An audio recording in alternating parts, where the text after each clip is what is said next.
in Torah now. We're in the wilderness, in Midbar. I welcomed you to the wilderness on the last Shabbat together, and I'll continue to say welcome to the wilderness because we're in it, everyone, and together and for a long time. We're in this wilderness together. So we're still here. We left the narrow place, Mitzrayim, as you recall, and we move forward now through the wilderness, learning spiritually how to grow individually and how to become a community, to go from slaves to free people, how to be a community together. That's the point of wilderness, is learning how to be a community. So far in this journey, since we've entered into the wilderness, we have done a lot of receiving. Take a little, but more than take a little, we've taken a lot. We've received a lot. We received incredible redemption. We received redemption. We walked through walls of water with the mud between our toes, and we made it to the other side. And then we sang and we danced, and then we came upon Mount Sinai and we received revelation of Torah. So much giving from the divine and so much receiving. And our immediate first concern was, how are we going to survive? That was amazing, right? I saw walls of water, I walked through, but what are we going to eat? And what are we going to drink? And how are we going to survive? That was the very first moments of entering the wilderness. Just even at seeing the wilderness, that's what the people were asking Moses. And so what did people receive when the morning dew lifts? There was a fine, flaky substance. It was manna, white, and it tastes like wafers in honey. Moses tells the people, gather as much of it as each of you requires to eat. So the Israelites did so. We did so. Some gathered a lot, worried there wouldn't be enough. Some gathered a little. I'll leave some for you, and I'll leave some for you, and I don't need much. But when they measured it, after all the gathering, the person who had gathered a whole bunch did not have excess, and the person who gathered little had no deficiency. It was just enough for each person. They gathered just enough of what they needed, not too much, not too little. And think about people coming out of a situation of slavery and having to figure out what is enough. Moses told them to eat each day what they needed, and then don't leave any of it over until the morning. But again, this was so hard. Turns out receiving can be so hard. So they paid no attention to Moses, and they left it over until morning, and it got infested with maggots. And so then they had another try. Eat just what you need for today. Use just what you need for today. What an incredible daily spiritual, physical practice was right at the beginning of wilderness. What is enough? Faith in enough each day. Enough to leave for others, enough to take. And now, after all of this, and we get a double portion on Shabbos, on Shabbat, on this holy day, just enough. Now, after all of this receiving, so much receiving, now, in this parsha, we're asked to give.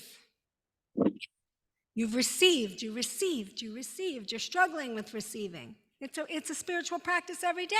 Now let's throw in giving. Now you're going to be asked to give. We were asked to give all together, collectively. God tells Moses to tell the people, bring to me gifts.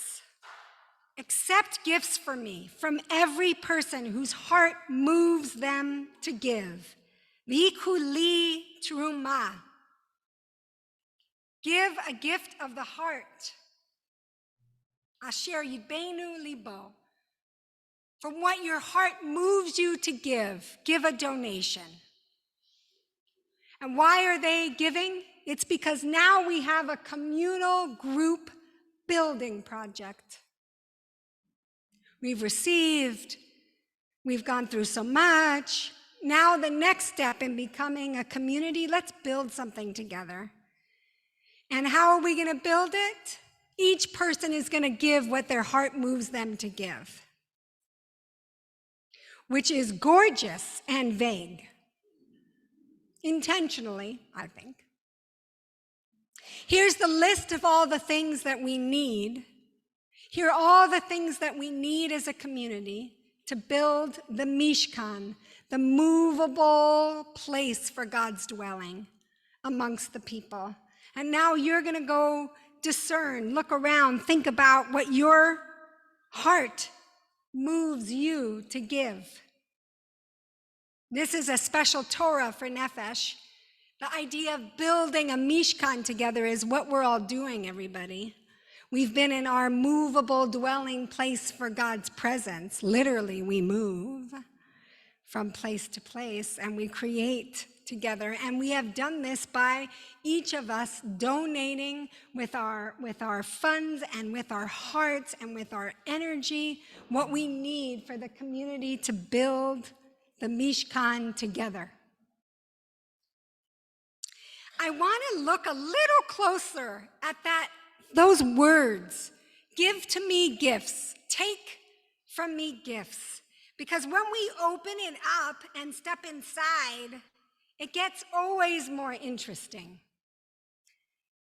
Daber el bnei Yisrael v'yiku li teruma. Lakach, to take. To take from me, teruma, gifts of the heart, to take from me, to give to me. That's more accurate. Take from me, to give to me. Ibn Ezra's commentary, medieval commentary on this verse says the words, Yichuli, that they take for me, is similar to the form in the book of Judges that says, Surah Elai, literally meaning turn to me. Turn from your place and come into me. Turn from where you are and come into me in order to give. That has a different feeling than just give to me. That's a step before the giving. Before the giving, we turn in and then we give. Take from me to give. Turn into me to give. Turn from your place right where you are and come into me for giving. What is that moment? What is the moment before we give where we turn into the divine in order to give of ourselves? This is maybe a different kind of giving, a supported giving, a practice of giving that we are being instructed in here. And if we pull it apart and to turn to me and to give, to turn in to give, to turn from your place, I think there are two pieces that I want to lift up tonight. One is this order of how this has all happened, that it's receiving, receiving, receiving, receiving, receiving, receiving, giving. It's an interesting ratio of giving, of receiving to giving. This idea of filling up, of learning what it is to be full, to have enough, to have faith, to have manna and revelation and all the things before we're requested to give. That is a powerful ratio. Fill up, fill up, fill up, fill up, and give. I wonder when we're asked to give, how filled up we feel. Or if we're running constantly on depleted, empty, stop asking me for things, go away, the world is in need of too much, I don't have anything, I'm flat out, it's too much. Then what's the work before the giving? What's the filling up before the giving that will allow us to be much more full in the generosity of our hearts. Give what your heart moves you to give. But what if I can't find my heart? It's too much. That's the work before the giving. That's what we're asked to do first. Find your heart. Turn into me in order to give. What does it mean to find our hearts? That might be different for each of us. What does it mean to fill up so that we can give? Or to say, wow, you've asked that of me. I want to give that to you. I need about 10 minutes because I'm depleted and I'm not going to be generous in the giving. I need to think about what I need to do to fill up in order to give. Maybe it's more than 10 minutes. Maybe it's longer than that. But it's active. It's not a go away. It's I need to fill up to figure out what I need to give. And it's continuous because we need to be giving continuously from our hearts to each other, to this world that so needs it, to our community. How are we filling up? And this teaching is specifically for all of you here at Nefesh. I know you. I know how you give and give and give. I know how you give. Maybe if I was in a different space, the Torah would be different, but this is Torah for you. What would it look like to fill up? What does filling up look like? Maybe it's not to overflowing, but it's filling up. And then giving, what our hearts move us to give. What would our hearts move us to give from a place of being filled up? Some of us don't know that yet. I'm trying to figure that out. And the second piece uplifted by Ibn Ezra is to give from your place, not from their place, from your place. What does your heart move you to give? It's not what your heart moves you to give. Each of us need to figure out what our own heart moves us to give.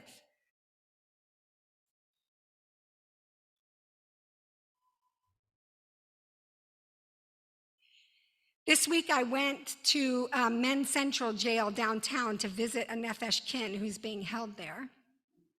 And I went with another Nefesh kin who works as a chaplain in the jails, Julie, who I think I saw slip in tonight somewhere. And I want to share with you a couple of things about how your heart moves you to give in this place. I was so very moved by Julie. First of all, that she was able to figure this out when there has been so much bureaucracy and difficulty in getting in to see him. To visit him was moving. To help support him in this place as he's navigating the everyday survival in this place and also needing to do some profound tshuva. It's hard to do tshuva, actual tshuva. It's hard to do repair when you're in jail. Isn't that striking? Right? You're having to deal with the everyday survival. It gets overwhelming, and you know you need to do actual repair work, tshuva work. So Julie figured out that her heart moves her to give in this way. By coming into the jails, it is not her full-time work. She has a full-time job. This is how her heart moves her to give. And she shared with me a story, lots of stories. One of them was about singing. And an inmate overheard her singing with somebody, a Jewish prayer song. And they said, hey, over here. Can you come over here to me and sing to me a song? And she said, okay. But it's going to be a back and forth. If I'm going to sing to you, you're going to sing to me. And this man said that he loves prayer music, and he would sing a song. And he shared that he wasn't Jewish, but he loves prayer music, and he heard her singing in Hebrew. And she said, okay, your turn. So he started singing Mi Chamocha.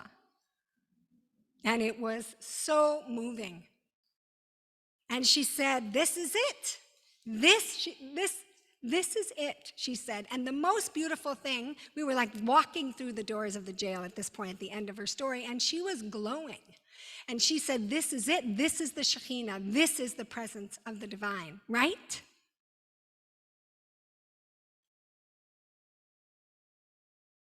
She has figured out that this is how her heart moves her to give in this world. Each of you, from your own place, right where you are, have a place where your heart moves you to give. It's not the same as each other. It's different and unique to how and where your heart moves you to give. And each of us are doing this every day in community. And it might change. It might change as we age. God willing, it does change as we age. How does your heart move you to give right now? And how can we watch as that changes over time? This is where I am now, with my skills and abilities, with my passions and interests, with my loves. This is how I give. With my calling, this is how I give. We are in a time, friends, where you may have noticed some doomsday experiencing. Some deep despair and doomsday coming upon us. I recently learned that the 1920s were a time of doomsday callings. Roaring 20s is how we think about it, but it wasn't just that. 100 years ago, there was a lot to be very afraid of. It was clear that people were heading towards splitting the atom. There was a lot of fear. It was in between the wars. People were right, there was another war. There was a lot of fear, but it wasn't the end of the world. And it's not the end of the world now. And part of what doomsday makes us do is get very passive. Oh, well, that's all part of the plan, oh, well, we'll just let it go. Nothing I can do. We are an ancient tradition. We've been told in every century that this is it. This is the end of our survival. And we are here, and we are here again, and we are here again, and we are here again. The people who are deepest inside of the work. I was hearing from climate activists recently, part of their call out to us, please don't think, oh, this is a done deal. Yes, there are things that are done that we can't recover.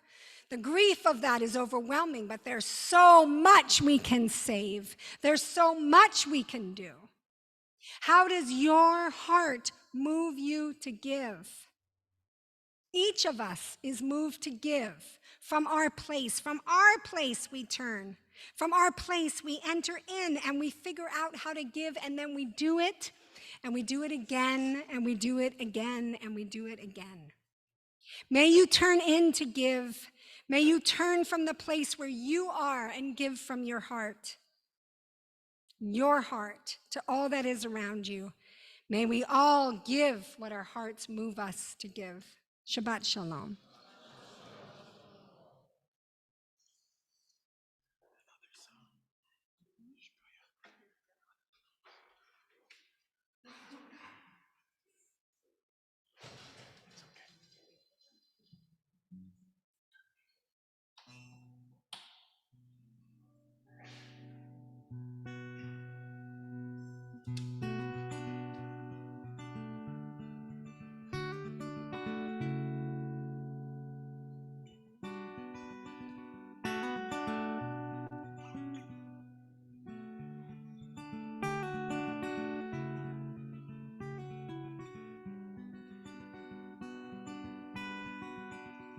Beautiful drama queen, all dressed up inside a room behind the screen, with your makeup on, 'cause you don't belong inside the circles and the packs that they are forming.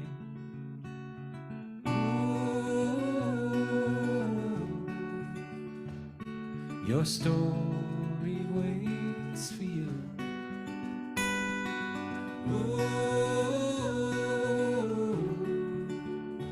Waiting to come true.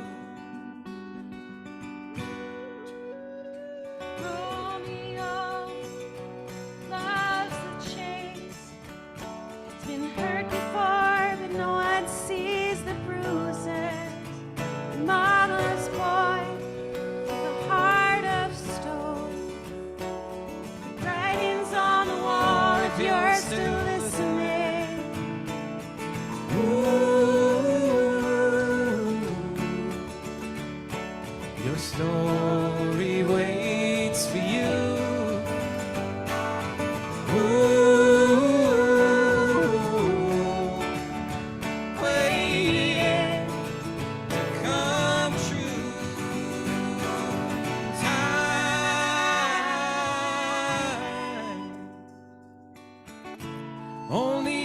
can see it through.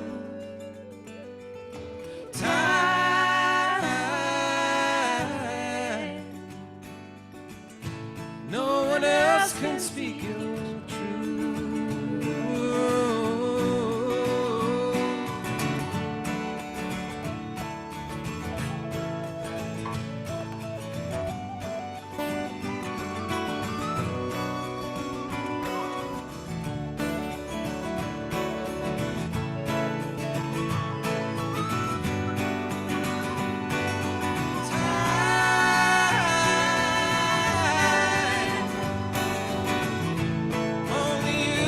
see through. Time,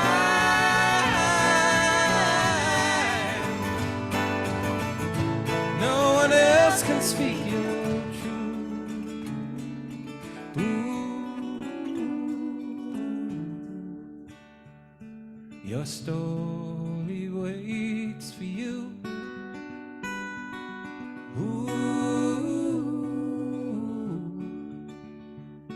Your story waits for you.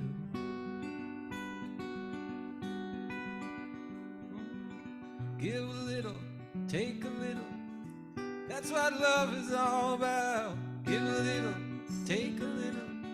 That's how we can work it out. Give a little, take a little. That's what love is all about. Give a little, take a little. That's how we can work it out. Give a little, take a little. That's what love is all about. Give a little, take a little. That's how we can work it out. Give a little, take a little. That's what love is all about. Give a little, take a little. That's how we can work it out. That's how we can work it out. That's what love is all